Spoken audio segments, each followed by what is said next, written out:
Opäť po roku sa stretávame vo firme Paradiso India, aby sme spoločne vyžrebovali výhercu nového osobného automobilu. Na úvod si ale predstavme firmu Paradiso India.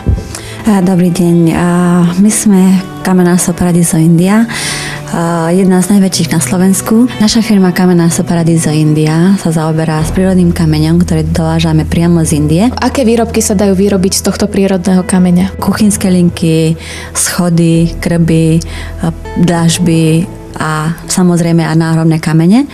Aké boli pravidlá a podmienky tejto súťaže?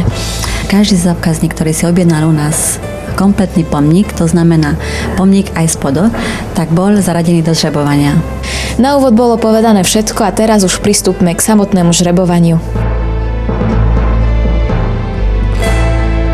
Vyžrebovali sme číslo 11377 a v tejto chvíli sa ideme pozrieť, komu patrí toto šťastné číslo. Zákazka číslo 11377 patrí výhercovi Desiderovi Machovi z Výčap Opatoviec. Srdečne gratulujeme a už teraz mu ideme odovzdať kľúčiky od nového automobilu. Vedľa mňa už stojí dcera výhercu tohto krásneho nového osobného automobilu. Ja sa spýtam, ako ste reagovali, keď vám oznámili, že ste sa stali šťastnou výherkyňou? Tak samozrejme, bola som veľmi prekvapená.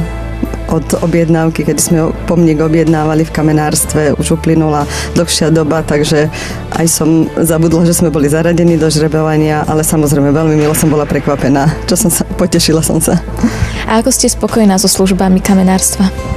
So službami kamenárstva spokojní sme, lebo pomník, ktorý sme si objednali, spĺňal všetky predstavy, ktoré sme mali, takže sme spokojní. Tak teraz poprosím pani Boldižárovú, aby slávnostne odovzdala kľúčiky novej výherkyni. Želáme v mene našej firmy veľa šťastných kilometrov. Ďakujem veľmi Nech sa páči. Tak vám gratulujem. Ďakujem. Šťastné a veselé Vianoce. Ďakujem veľmi pekne.